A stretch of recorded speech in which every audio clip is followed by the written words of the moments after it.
छोड़, जी हाँ, छोड़ छोड़ छोड़।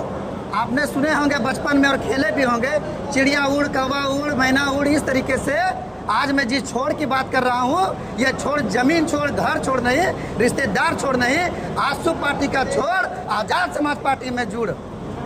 मैं इस बात को इसलिए कर रहा हूँ, जिसका जीता जाता जागता 10x10 का कम से कम बैनर होगा। जीता जागता कई लोगों ने उपस्थिति में आजाद समाज पार्टी भीम आर्मी का पट्टा लगाया हुआ। जी हाँ, अभी मैं उपस्थिति को बोकारो थर्मल, जिसमें से सैकड़ों लोगों ने आजाद समाज पार्टी को धड़धड़ेले से सदस्य ग्रहण किया। इनसे पहले भी राजनीतिक पार्टी में थी, आज भी जुड़ा तो राजनीतिक पार्टी में है, क्यों छोड़ करके आए? इसी के साथ बातचीत करने के लिए मंजूर आलम हमारे साथ उपस्थिति है। मैं बातचीत करने का कोशिश करता हूँ, आखिर इन्होंने आज़ाद समाज पार्टी ही क्यों चुना। इसके अलावा भी विभिन्न पार्टी थे, लेकिन इन्हीं को क्यों चुना। हमारे चैनल में आपको बहुत बहुत स्वागत है। धन्यवाद जी, आज़ाद समाज पार्टी को चुनने का खास मकसद क्या है? देखिए, इससे पहले मैं तो आजसू में था, 15 साल में रहा पार्टी में, और हम लोग मिल के सांसद बनाए, और सांसद बनने के बाद हम लोग का जो कद बनना चाहिए वो कद हुआ नहीं। अगर सांसद बने तो हम लोग को ये ताकत मिलना चाहिए था कि हम लोग जनता का काम MP साहब का पावर से करें, लेकिन ये काम हम लोग को नहीं दिया देने लगा कि मतलब कि हम लोग बड़ा नेता बन जाए। तो 5 साल तक हम लोग बहुत घुट घुट के जिए, फिर इस लोकसभा में ये कर दिए, लेकिन आखिरकार मुझे निर्णय लेना पड़ा कि पार्टी में रहेंगे तो यहाँ का जो जनता है उसका हम लोग काम नहीं कर पाएंगे। और इसी बीच हम लोग अपने कुछ चिंतकों के साथ मंथन किए। मंथन करने के बाद चंद्रशेखर आज़ाद जी का नाम आया। एक बहुत बड़ा जुझारू नेता है, अभी नगीना लोकसभा के सांसद है। वो हर जगह जो दबे कुछ लोग का बात करते हैं, मान सम्मान देते हैं। हम भी सोचे वही नेता के साथ जाएंगे, जो उनका विचार है वो विचार मेरा भी है, उसी के साथ। तमाम बेरमों में विभिन्न प्रकार के दुख सुने होंगे, चाहे वह अस्पताल का दुख हो, घर का दुख हो, जमीन का दुख हो, या अन्य किसी चीज़ों का दुख हो, लेकिन आजसू पार्टी छोड़ने का खास मकसद जो मान सम्मान अल्पसंख्यक को देना चाहिए। 15 सालों में एक आउटसोर्सिंग कंपनी नहीं, कई आउटसोर्सिंग कंपनियां आकर के विभिन्न जगह पर काम करा के चली जाती है, लेकिन एक सच्चे वफादार कार्यकर्ता को सम्मान नहीं दिया जाता है। उसी को छोड़ करके आज आज़ाद समाज पार्टी को छोड़ने के लिए ज्वाइनिंग किए हैं। इसको ज्वाइनिंग करने का खास मकसद नगीना का जो सांसद है चंद्रशेखर आज़ाद, उनकी विचारधारा है। बोकारो थर्मल के स्थानीय निवासी मंजूर आलम का रहने वाले का विचारधाराएं एक मिलती है, इसीलिए आज़ाद समाज पार्टी में जुड़ने का इन्होंने संकल्प लिया। दूसरा सवाल हमारे आपके साथ है, एनडीए और इंडिया का यहाँ गठबंधन के साथ साथ लोग अपनी अपने पार्टी को गठबंधन के साथ कब्जा किया हुआ है। इस कब्जा दरवाजे की कब्जा नहीं, खिड़कियों की कब्जा नहीं, जमीनों की कब्जा नहीं, ये राजनीति के साथ साथ वोटरों की कब्जा किया हुआ है। इसको आप किस स्टेप से? देखिए, झारखंड राज्य बने हुए लगभग 24 साल हो गया। 24 साल में देखिए यहाँ पर आज एनडीए और यूपीए ही किया, भाजपा किया 17-18 साल, बाकी आपका कांग्रेस उसका अलायंस किया। लेकिन देख लीजिए यहाँ का जो स्थिति है झारखंड का, 24 साल में आप देख लीजिए छत्तीसगढ़ आपका ही हुआ, आपका उत्तराखंड हुआ, ये सब उस साथ में ही अलग हुआ था। आज देखिए छत्तीसगढ़ कहाँ चला गया, उत्तराखंड कहाँ चला गया, आज झारखंड कहाँ गया। मेरा कहना है कि 24 साल में यहाँ का युवा को रोजगार नहीं मिल रहा है, यहाँ का युवा पलायन कर रहा है, छत्तीसगढ़ जा रहा है। और वही छत्तीसगढ़ उसी समय हुआ था, आपका यहाँ विभाजन हुआ था और छत्तीसगढ़ बना था उड़ीसा से।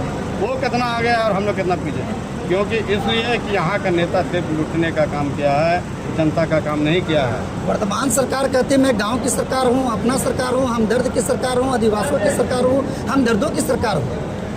ये वर्तमान जो सरकार है ना, ये सबको बुड़बक बना रही है, समझे ना। अगर वे गरीब कुचले की सरकार रहती तो यहाँ के लोग के लिए सोचती।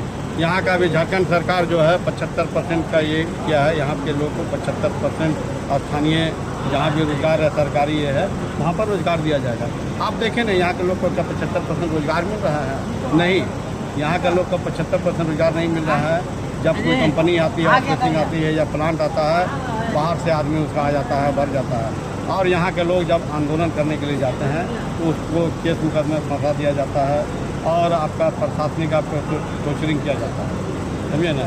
इसलिए ये सरकार झूठा है, ये सरकार झूठ बोल के आई है, ये सरकार को जाना तय है और यहाँ पर एनडीए सरकार भी वही स्थिति में। चुनाव अभी दूर में है और चुनाव की सिर्फ महक आई है। जिस तरीके से हमारे माता बहनों ने किचन में सब्जियां बनाया करती है, सब्जियां छिपा देते हैं, महक नहीं छिपती है, उसी तरीके से भी चुनाव छिपा हुआ है, लेकिन चुनाव का महक आ गया है। नेताओं ने अपने अपने भविष्य तलाशने के लिए पार्टी को छोड़ ज्वाइनिंग करते हैं। क्या लगता है, कई लोगों ने कहा गरीब का नेता, गरीब का नेता, और गरीब का नेता कहते कहते अपनी गरीबी दूर किया है। क्या इस बार भी जनताओं को निराश? नहीं, इस बार जनता का निराश नहीं होगा। इस बार जनता का बेटा आएगा, हम आएंगे और दिखाएंगे किस तरह यहाँ पर काम किया जाता है। हम नेता बन के नहीं, हम बेटा बन के काम करेंगे। जी हाँ, भरोसा विश्वास नहीं होगा जनता, भरोसा विश्वास जनता नहीं होगा निराश। कहा जाता है शक्ति शक्ति शक्ति, नारी शक्ति सब पर भारी। इनकी पत्नी हमारे सामने उपस्थित है जो बेरमो प्रखंड का 6 जिला परिषद सदस्य है, और मैं उनसे बातचीत करने की कोशिश करता हूं। आखिर इन्होंने आंसू के एक बड़ी ओहदा में थी, सूत्र ये बताता है अपने पति से भी ऊंचे पौधा में, उसके बावजूद भी इन्होंने अपने पति का साथ दे रहे हैं। नमस्कार मैडम। जी मैडम, बताइए आज की। आज यहाँ का समारोह हमको दिया गया है, यहाँ आजाद समाज पार्टी को ज्वाइन किए गए हैं मंजूर आलम जी। इसके लिए यही कहना हमको है कि आज जो ज़मीन से उठे हैं, कल हो के यहीं पर गरीबों और पिछड़ों को ही देखेंगे।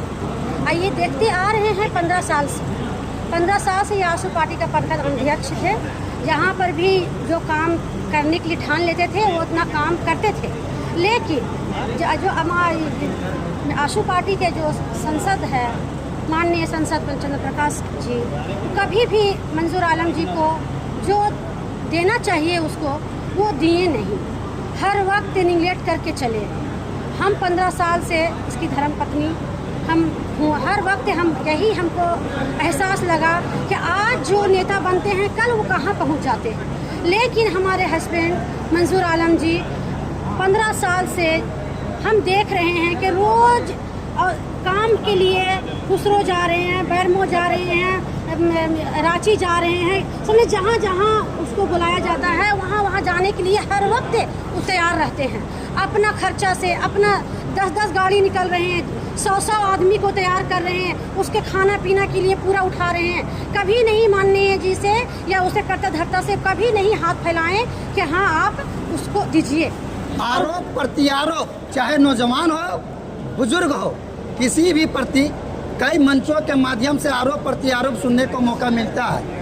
इस बीच में महिलाओं का भी सम्मान होनी चाहिए, जो उसी मंच के माध्यम से सुनने को मौका मिलता है। युवा नहीं, बेरोजगार नहीं, महिलाओं के भी सम्मान पक्ष प्रतिपक्ष के द्वारा ये सुनने का मौका मिलता है, सम्मान नहीं दिया गया। क्या आपके पति नहीं, बेरमो का विधायक मंजूर जी अगर बनते हैं तो महिलाओं को प्रथम सम्मान देने का क्या कार्य कीजिए? प्रथम सम्मान यही हम देना चाहते हैं महिलाओं का कि इस महिलाओं को जो हक मिलना चाहिए, आज कंधे से कंधे मिला के हर महिलाएं चल रही हैं।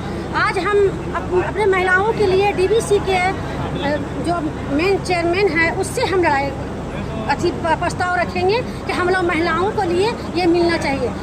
मंजूर आलम जी को भी आज हम जिला परिषद हैं तो घर में वो हमारे पति होंगे, लेकिन जब मंच पर हम आ जाएंगे तो हम एक जिला परिषद होंगे और ये एक विधायक होंगे। जो जिला परिषद का कर्तव्य होगा वो जिला परिषद विधायक से वही कर्तव्य निभाएगी जो एक जिला परिषद को निभाना है।